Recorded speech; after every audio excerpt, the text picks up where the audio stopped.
Maraming salamat po at magandang umaga po sa ating lahat.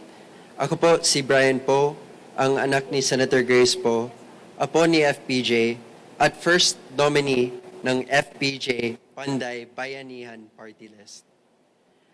Matagal na ako nagsilbi bilang isang public servant. Nagsimula po ako bilang legislative officer, naging political officer, at naging chief of staff ng aking ina na si Senator Grace Po. 10 taon po ako nagtrabaho sa gobyerno para makatulong sa aking ina at para sa mas magandang kinabukasan para sa ating bayan.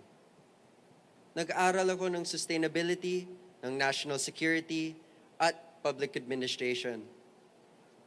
Nakapagkonsulta po ako sa iba't ibang representante ng iba't ibang sektor tulad ng youth, farmers, fisherfolk, urban poor, frontliners, transport, at informal sector. Mula 2013 hanggang ngayon, tuloy-tuloy ang tulong na binibigay namin. Ngunit ngayon ay napatapos na po ang termino ng aking ina.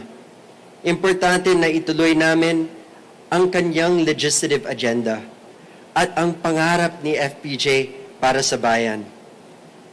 Nagbuo kami ng plataforma at sa mga sumusunod na buwan, tuloy-tuloy ang pagkonsulta namin sa mga experts para maging mas inklusibo at effective ang aming legislative agenda.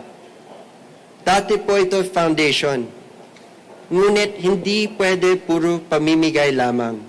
Mga 45,000 Filipinos ang tinulungan ng FPJ Panday Bayanihan, ngunit mahigit 115 million ang kailangan ng tulong namin. Kailangan ng tamang plataforma, tamang batas, at mas malawak na makinarya upang makatulong tayo sa mas nakakarami. Kaya naghingi ako ng tulong sa mga kaibigan natin sa Pangasinan, sa Batangas, sa Mindoro, at sa buong Pilipinas. Naghihingi po ako ng suporta sa mga kaibigan natin, sa mga kababayan natin, at kung buo pa rin ang tiwala niyo sa amin, at kung natuwa naman kayo sa serbisyo ng aking ina at ng aming pamilya, sana suportahan ninyo po ang FPJ Panday Bayanihan. May bagong pag-asa at bagong umaga parating. Maraming salamat po sa inyong lahat.